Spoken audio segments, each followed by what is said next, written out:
¿Cómo están ustedes? Esta es una nueva edición de El Campo, la Industria Verde.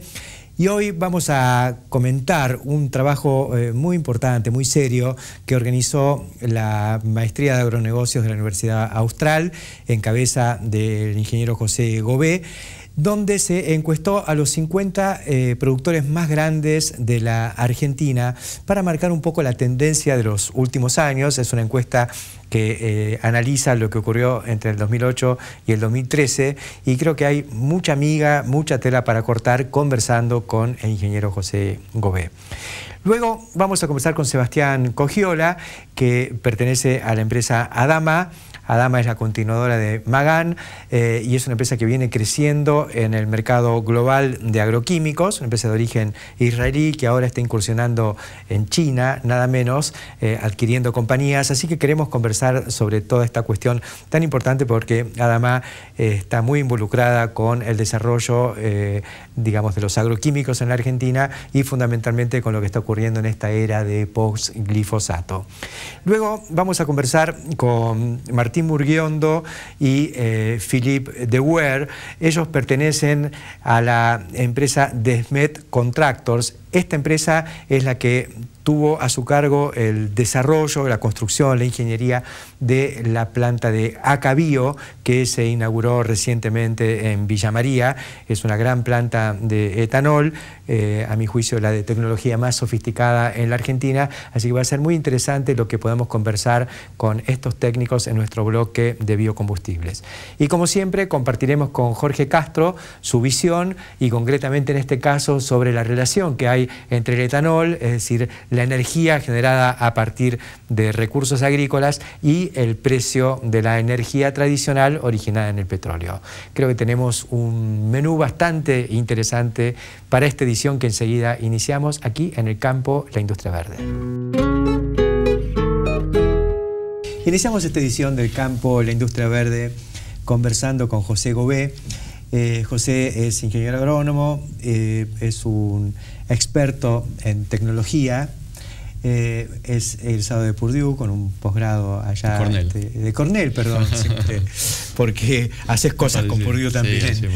Sí, ha conducido un estudio que me parece muy importante, una encuesta entre los productores más grandes de la Argentina, frente a este cambio de escenario en el que estamos inmersos. Esto en el marco de la Maestría de Agronegocios de la Universidad Austral.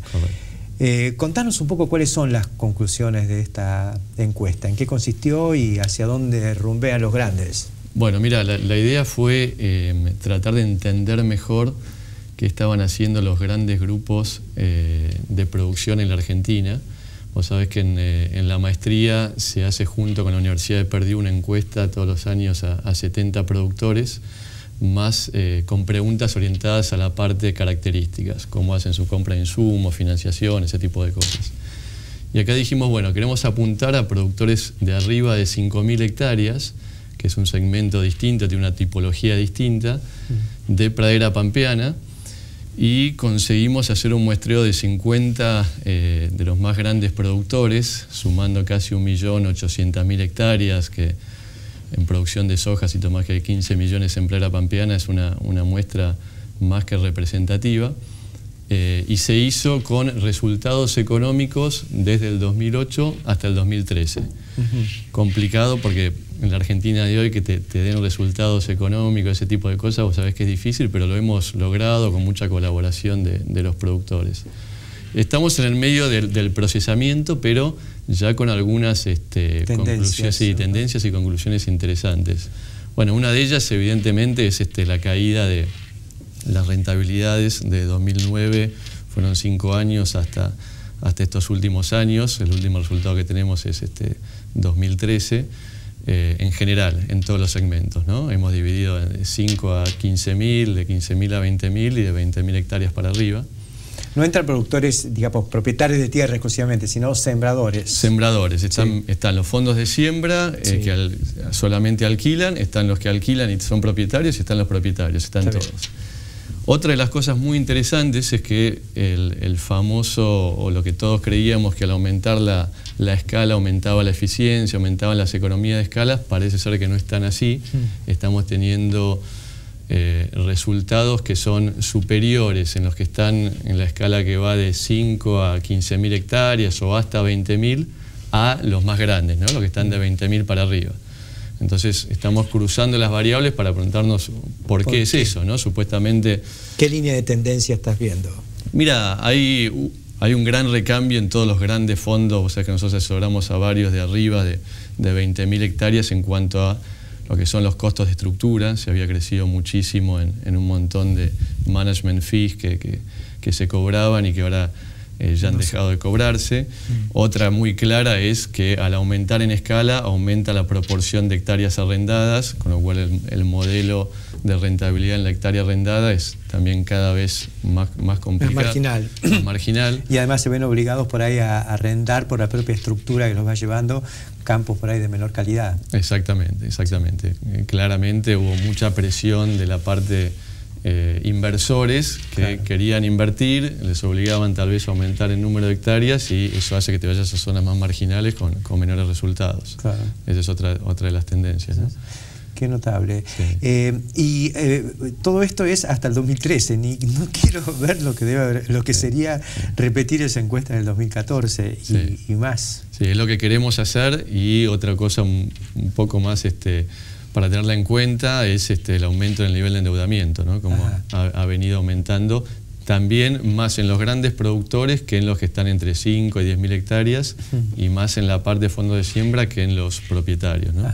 ¿Y cómo se financian en general? Mira, tenés todas las alternativas. En general el financiamiento mayor está dado por las empresas de insumos, con planes canje, con bueno, lo que todos ya conocemos en el sector.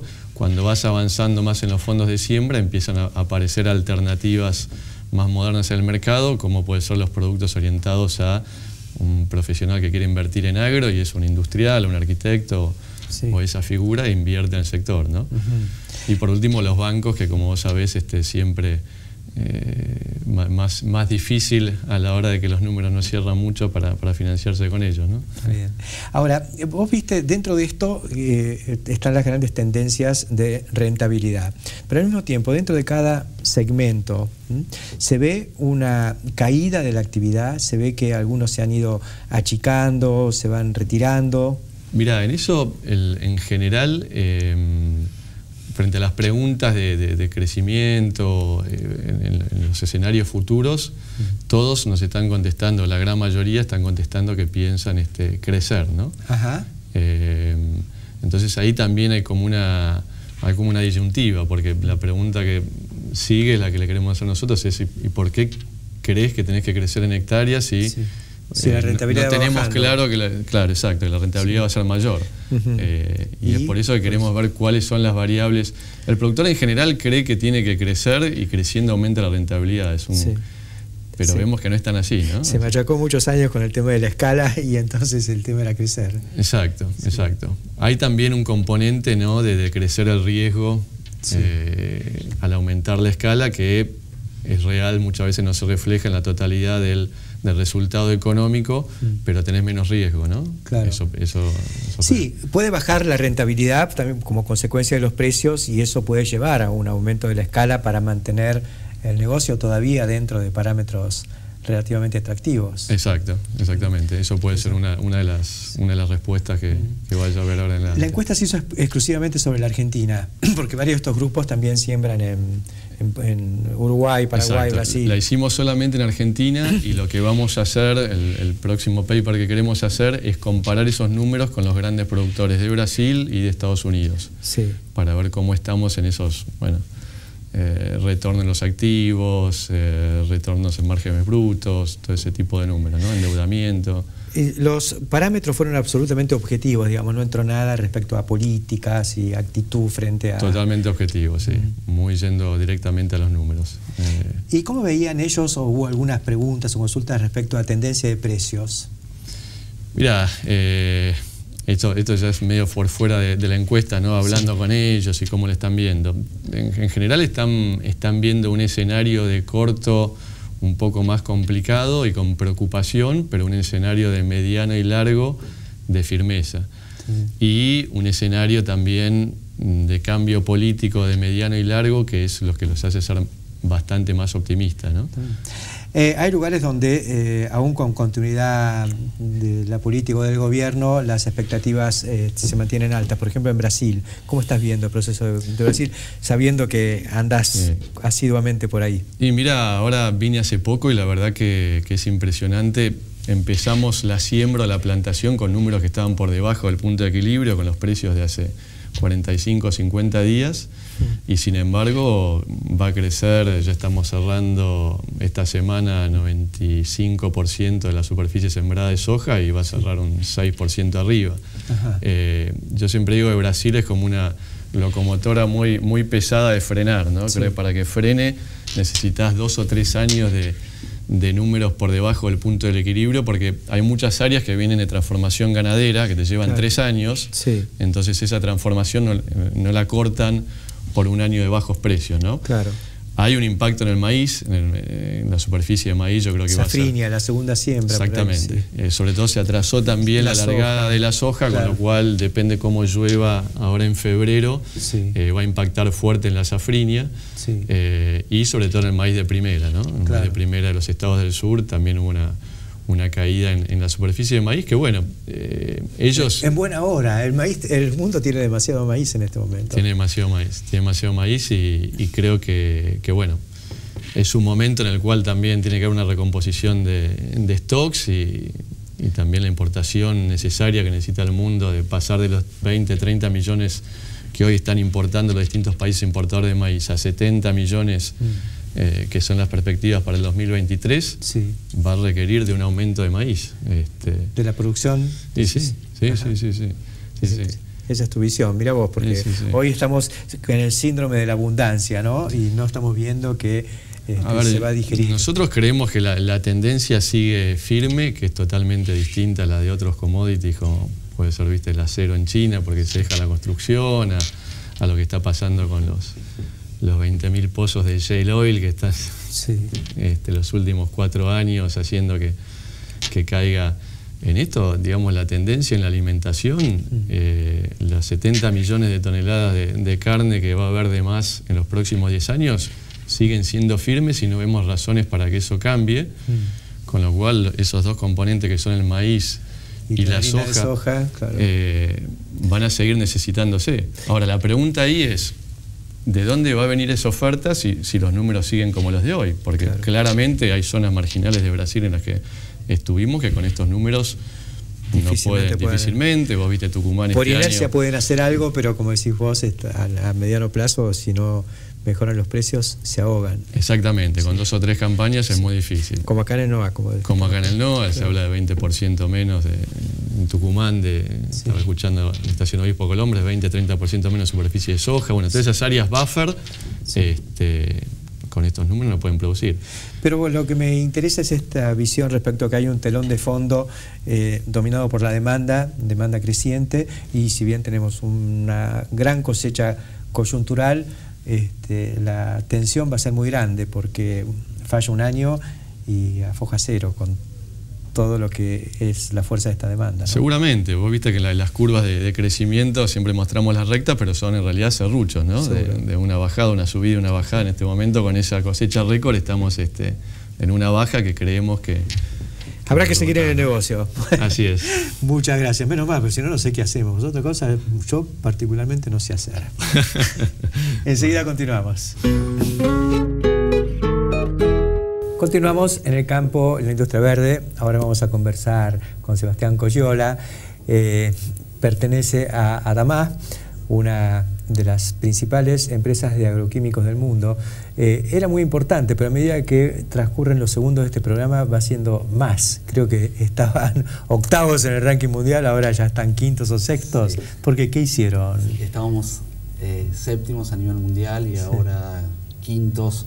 La verdad que a partir de la compra de 4 compañías en el mercado chino hemos podido incorporar una facturación de casi 850 millones de dólares, lo que nos permite realmente tener una posición muy importante en un mercado, como sabemos, en el mercado chino, donde las compañías más grandes no tienen una posición muy estable, y un mercado que va creciendo a medida que va pasando el tiempo, un mercado fraccionado, y que realmente nosotros tenemos una plataforma comercial muy buena. Son 850 millones de dólares que se suman a una facturación de ¿cuánto? A una facturación de casi 3.2 billones de dólares, casi llegando o pensando llegar en el 2015 a 4.000 millones. 4 billones de dólares en el mundo. Exacto.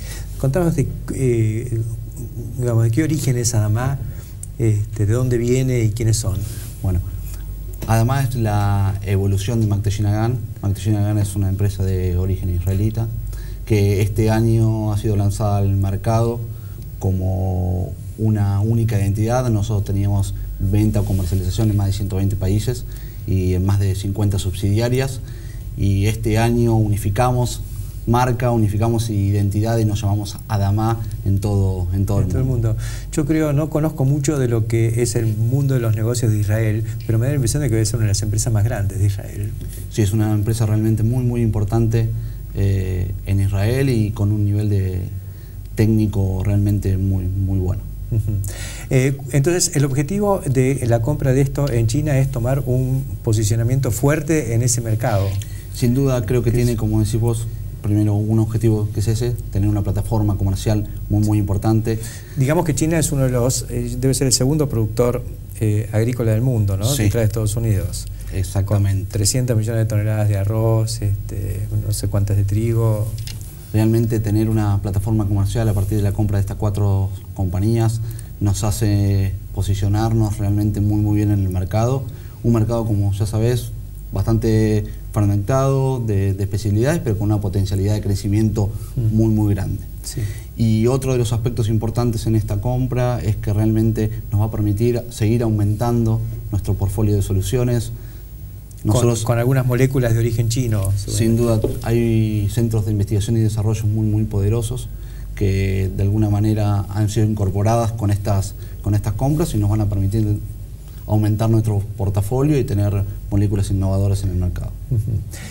Volvamos a la Argentina. ¿Cómo se han encontrado después de este también cambio de nombre y irrupción de nuevos productos acá? Realmente este año que está terminando ha sido un año excepcional para nosotros. Hemos podido de alguna manera comunicarle a todo el mercado este nuevo cambio de marca, este nuevo enfoque, este nuevo objetivo de crear sencillez en la agricultura. Antes se llamaba Magan. Exacto. Magan es una empresa, era una empresa que tiene 16 años en el mercado y que realmente era muy conocida y respetada por su amplio portfolio de productos y su calidad, y que hoy hemos podido, con el lanzamiento de esta nueva marca, hacerle conocer este nuevo propósito y este nuevo objetivo que tenemos como compañía. Hemos hecho lanzamientos regionales, también lanzamientos acompañados con un programa que es el programa Maleza Cero, y también hemos recorrido por medio de un motorhome casi 12.000 kilómetros, donde fuimos haciendo 40 mini lanzamientos de lo que es el sudeste de provincia de Buenos Aires hasta lo que es No Enea, y de esa manera nos fuimos acercando y conociendo las necesidades de los productores de las diferentes zonas. Ajá. ¿Y planteando la estrategia tradicional o con un portfolio nuevo de productos?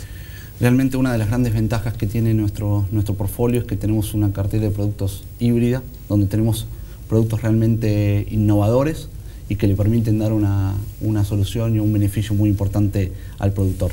Esa línea de productos es la línea de los productos Advanced, que realmente incluyen productos que tienen realmente beneficios y que pueden suplir las necesidades del productor. Ajá.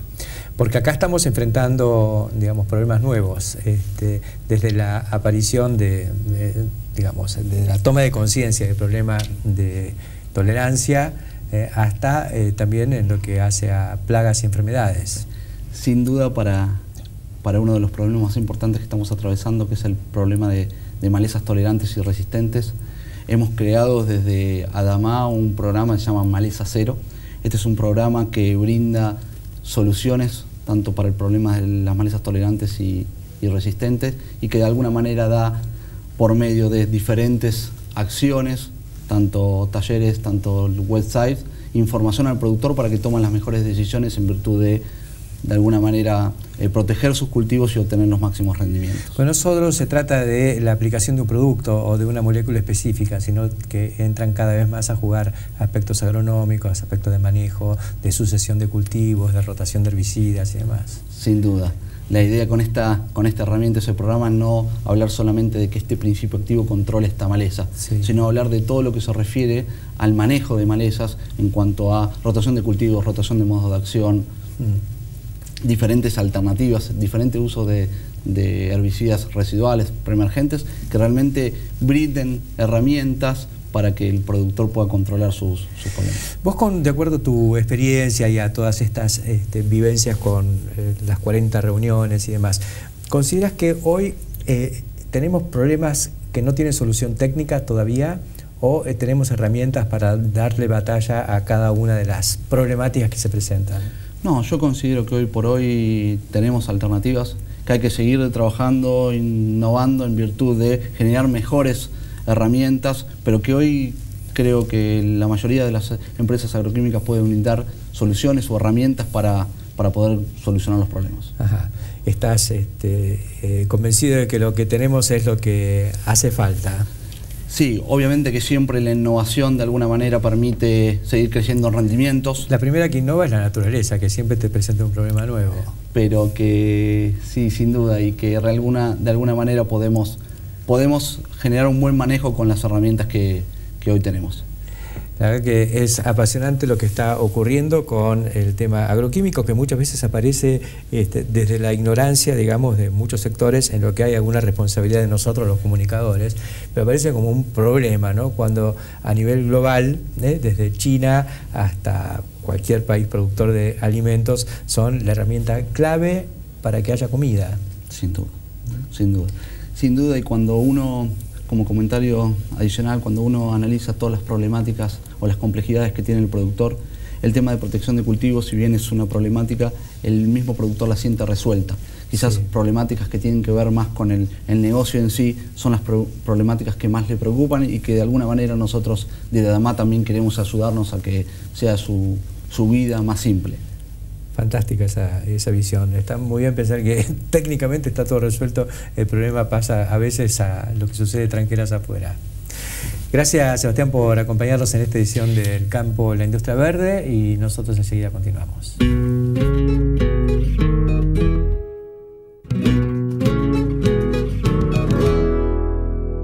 Y nos introducimos ahora en nuestro bloque de biocombustibles, conversando desde un ángulo que no es habitual, porque hemos hablado muchas veces del producto, de las empresas que lo elaboran, pero no tanto de la cocina, de cómo se arma, cómo se construye, cómo se crea una de estas obras fantásticas que empiezan a jalonar un poco nuestro mapa productivo. En este caso se trata de la planta de Acabio, que ya está a pleno funcionamiento en Villa María, inaugurada hace poco más de un mes, y estamos con la gente que tuvo una responsabilidad central en el diseño y en la construcción de esta planta, que pertenece a la empresa Desmet, una empresa de origen belga, y estamos con el ingeniero Martín Murguiondo, que es el Procurement Manager, y con el Manager de Electricidad y Automatización, Philippe de Weer.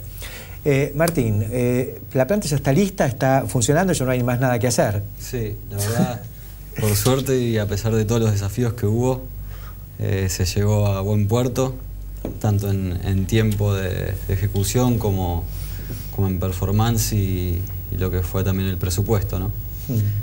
Por suerte hoy pasar ahí por Acabio es un orgullo porque además de que está funcionando, también la quedó muy linda. Para ustedes es un orgullo, para mí es un impacto fenomenal. Se siente es como llegar al Pacífico y descubrirlo, lo que va el sentido Balboa. Yo paso por ahí y veo ese monstruo y digo, qué imponente. Sí, aparte para la agroindustria nacional creo que es algo emblemático, ¿no? Que enaltece lo que es la agroindustria que tenemos.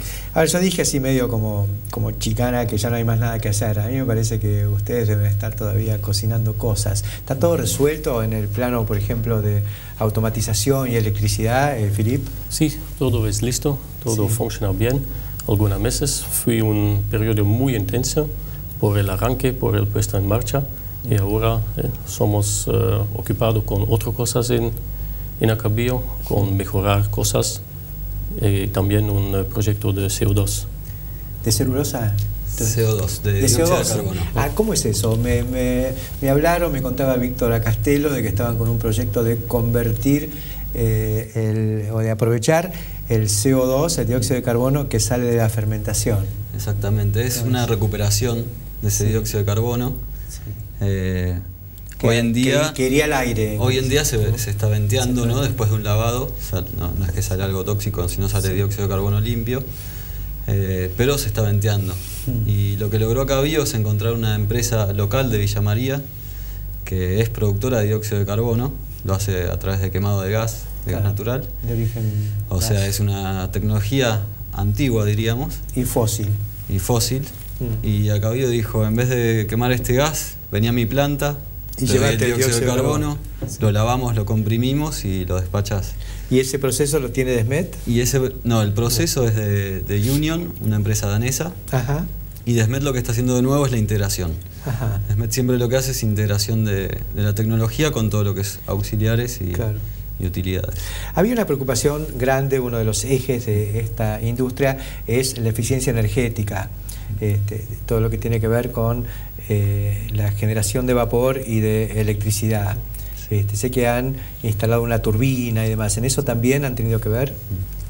Tenemos del primer día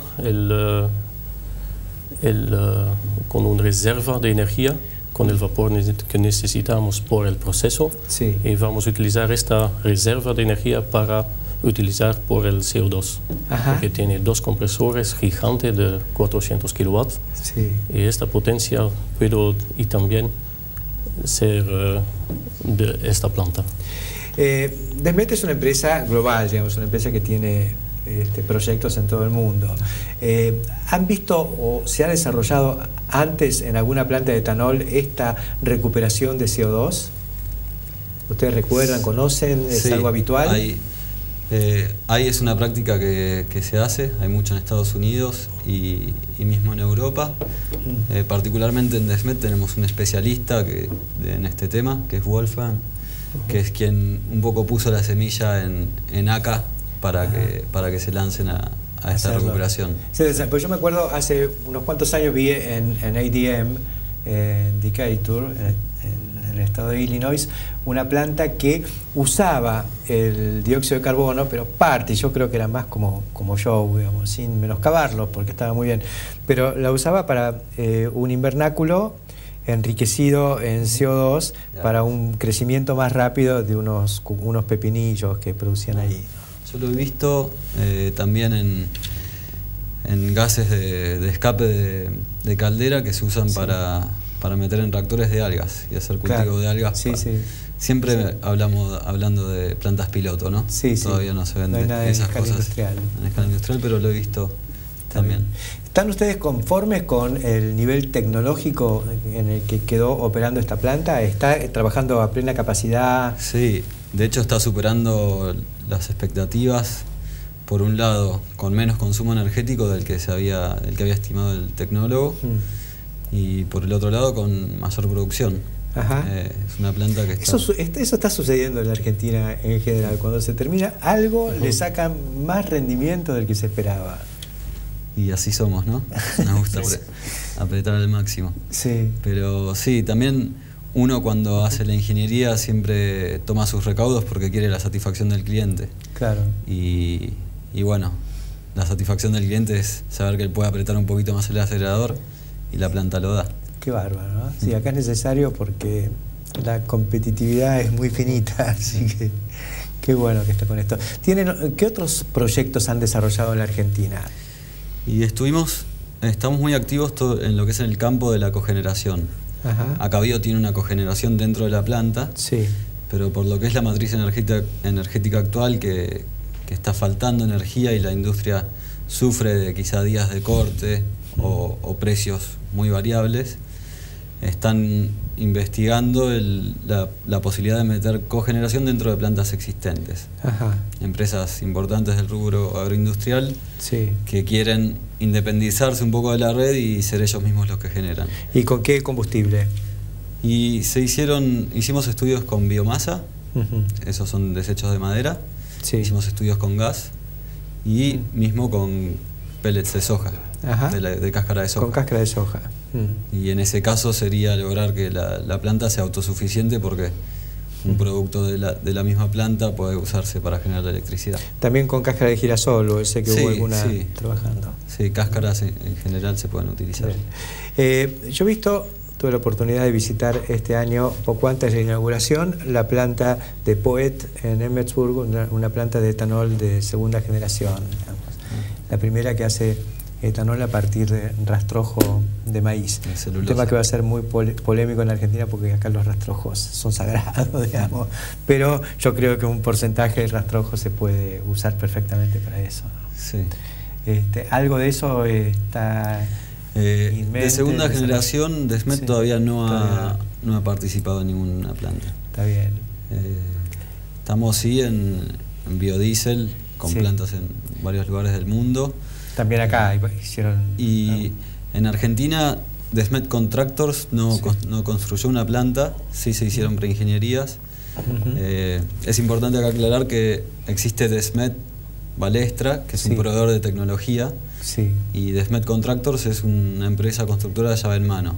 En el origen fueron la misma empresa, pero después se abrieron. Por un lado quedó el proveedor de tecnología y por el otro lado Está bien. Contractors. ¿Y ustedes pertenecen a Contractors? Sí, a Contractors, que estamos con todo plantas agroindustriales, desde azúcar, aceite, biocombustibles, cogeneración y bioquímicos. A mí me impresionó mucho, porque también no es muy frecuente mi presencia en esos lugares, digamos. Cuando estaba la planta en construcción había un obrador que era una serie de oficinas en containers, y ahí estaba Desmet. Desmet como abanderada. Bueno, la verdad que es un orgullo, digamos, tener este tipo de organización en la Argentina, colaborando con el desarrollo agroindustrial. Así que gracias por eso, y en particular gracias por acompañarnos hoy en esta... Bueno, muchas gracias por invitarnos y por mostrar lo que es la industria pujante que tenemos. Es fantástica. Muchísimas gracias, y nosotros enseguida continuamos aquí en el campo de la industria verde.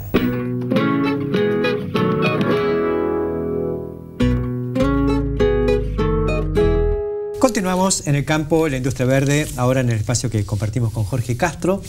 Y Jorge, hay una interacción que nosotros venimos observando siempre entre los precios agrícolas y los precios de la energía, porque hay vasos comunicantes entre todo esto. Así es. Ahora, ¿cómo está impactando esta caída del precio del petróleo en el precio del maíz, por ejemplo, que sería el grano más relacionado?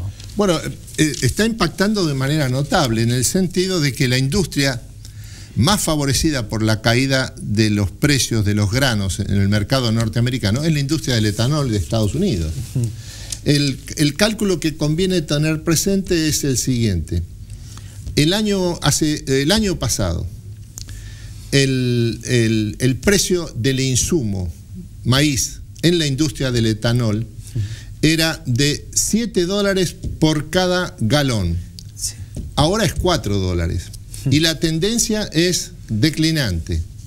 Ahora, esto está vinculado al hecho de que está acompañado por una caída del precio del petróleo, que desde junio de este año ha caído 39%, casi 40% en el mercado mundial. Sí, de $100 y algo a 60 y pico. Son $40 menos promedio de caída del precio del petróleo en el mercado mundial. Ahora, todo está vinculado a lo que sucede en Estados Unidos, porque la producción petrolera del shale gas y shale oil norteamericana es lo que ha modificado la ecuación energética mundial. Claro.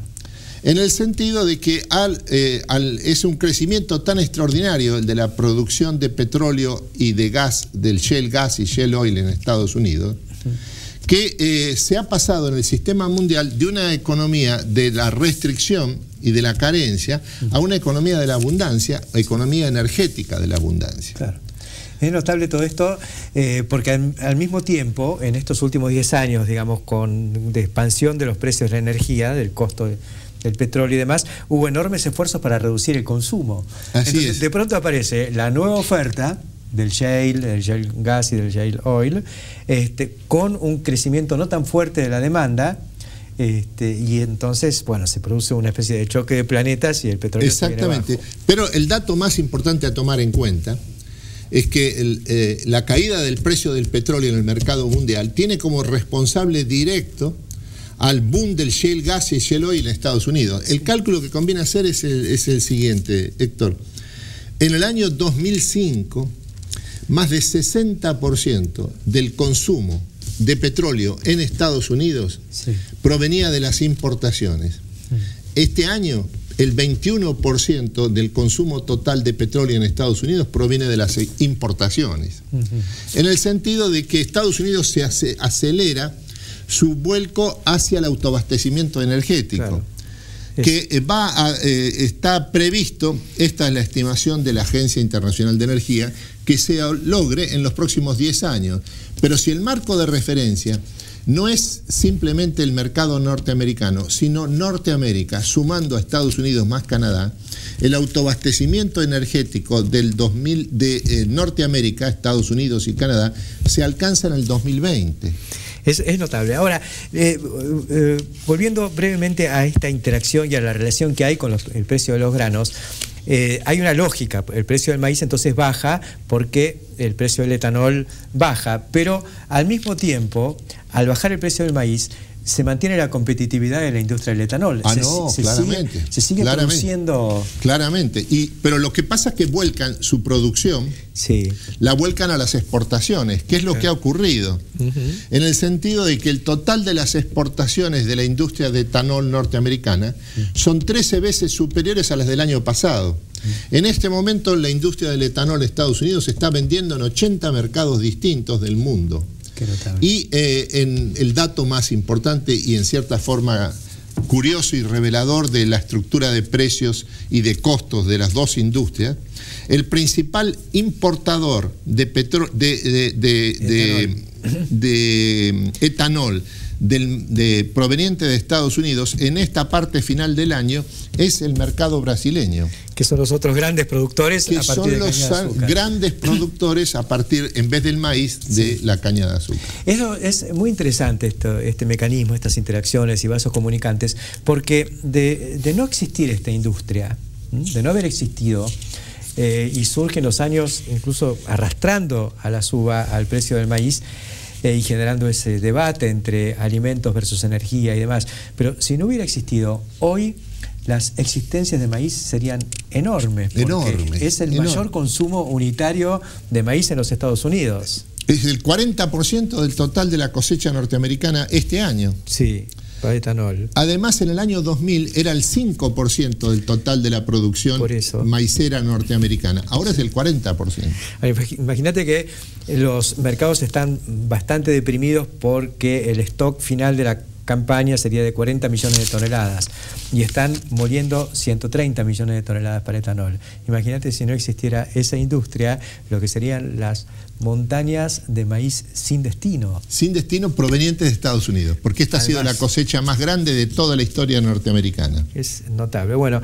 yo digo, nosotros que acá tenemos nuestro bloque dedicado a los biocombustibles y que estamos convencidos desde hace años de que constituyen una demanda muy importante y creciente para los viejos productos agrícolas, vemos que realmente se ha creado una estructura que sigue demandando, que necesita seguir adelante, y eso termina dándole un piso o algún sostén a los precios agrícolas. Exactamente, y además es muy interesante señalar cómo el surgimiento de la industria de etanol está modificando la propia estructura de la industria automotriz en los Estados Unidos. A ver.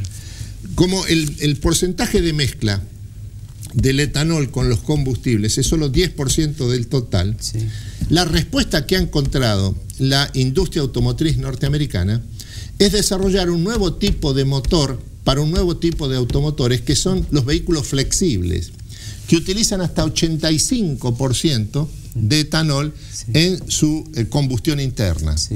Son los modelos denominados E85.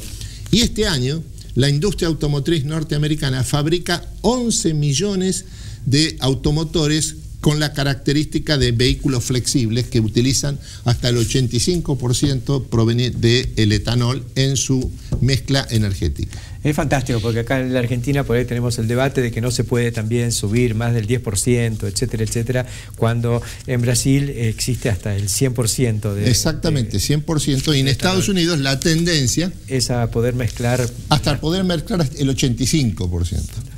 Muchas gracias, Jorge, por estos comentarios tan interesantes y esta interacción que hay entre los precios de los alimentos y de la energía. Finalmente. Exactamente. Enseguida continuamos aquí en el campo de la industria verde. No es un secreto para nadie, sobre todo para quienes nos siguen en este programa, El Campo de la Industria Verde, que somos fuertes impulsores del desarrollo de la bioenergía en la Argentina y global. Nosotros pensamos que lo que ocurrió en los últimos años con esta irrupción del uso de granos y de aceites vegetales para la producción de sustitutos de los combustibles del petróleo, etanol y biodiesel, ha jugado un papel fundamental en el sostenimiento y en el crecimiento de los precios agrícolas. Durante muchos años padecimos el fenómeno, digamos, el paradigma de los excedentes, de la falta de demanda, y estábamos esperando que en algún momento eclosionara nueva demanda. Nada de lo que había parecía que iba a despertar esta nueva demanda, pero por un lado la irrupción de grandes masas que van saliendo de la pobreza, fundamentalmente los países asiáticos liderados por China, generó una nueva demanda de alimentos, pero al mismo tiempo la suba consistente de los precios del petróleo desde que se despierta el siglo XXI también contribuyó a sostener esa tendencia alcista en el precio de los granos. Los granos fueron arrastrados por el precio del petróleo por la posibilidad de convertirlos o de utilizar recursos como el maíz, el almidón de maíz, fermentarlo y producir etanol en sustitución de la nafta con beneficios ambientales, económicos y geopolíticos, porque convengamos que todo esto se hizo a partir del deseo, fundamentalmente de los norteamericanos, pero de todo Occidente, de ser menos dependientes del petróleo que venía de zonas conflictivas. Bueno, esto se desató, se desarrolló de una manera fenomenal y en los últimos 10 años se han consumido más de 1.000 millones de toneladas de maíz para producir etanol, para sustituir no menos de un 10% de toda la nafta originada en petróleo que se hubiera tenido que consumir de no haber existido esta alternativa. Ahora que los precios del petróleo bajan como consecuencia de la irrupción del shale, como hablábamos recién con Jorge Castro, era lógico que los precios agrícolas perdieran fuerza porque así como fueron arrastrados al alza, son también de alguna manera arrastrados a la baja. Pero la buena noticia es que la estructura generada durante todos estos años, esta enorme capacidad de elaboración en los Estados Unidos, con un potencial de producción de 130 millones de toneladas de maíz a convertirse en etanol, sigue vigente. Y sigue vigente la demanda en el mercado internacional con un precio del etanol que se acomoda al precio de su materia prima, el maíz, pero se acomoda también y puede competir en el mercado internacional de biocombustibles con esta alternativa. Creo que todo esto es muy importante porque hoy contamos con una demanda segura y sostenida a largo plazo de este tipo de combustible o este nuevo insumo químico, porque el etanol, aparte de ser biocombustible, también puede tener muchos otros destinos en sustitución de otros, digamos, precursores de la industria petroquímica. Concretamente, hay la posibilidad de producir polietileno a partir del etanol y ya hace unos años se viene trabajando en esto en Brasil. Me parece muy importante comprender que cuando llegan los biocombustibles y cuando los impulsamos es porque se convierten en un factor de demanda y en un factor crucial de la demanda. No vamos a volver a vivir aquella época, como pasó en los años 80, parte de los 90, de enormes excedentes agrícolas volcados al mercado internacional. Pero es una amenaza siempre latente. Por lo tanto, la posibilidad de contar con esta alternativa me parece clave. Y por eso es muy atractivo el tema de que en la Argentina haya 5 plantas de etanol inauguradas en los últimos años, un par de ellas en los últimos meses, plantas y concretamente la planta de Acabío, que la semana pasada fue reinaugurada después de un mes de la inauguración oficial por parte nada menos que de la Presidenta de la Nación. Nos parece en este juego tan contradictorio de las iniciativas de un gobierno que repudia todo lo que venga del sector agropecuario, se genere la necesidad de rescatar algo de eso para mostrar que el país va para adelante con nuevas inversiones. Hasta la semana que viene.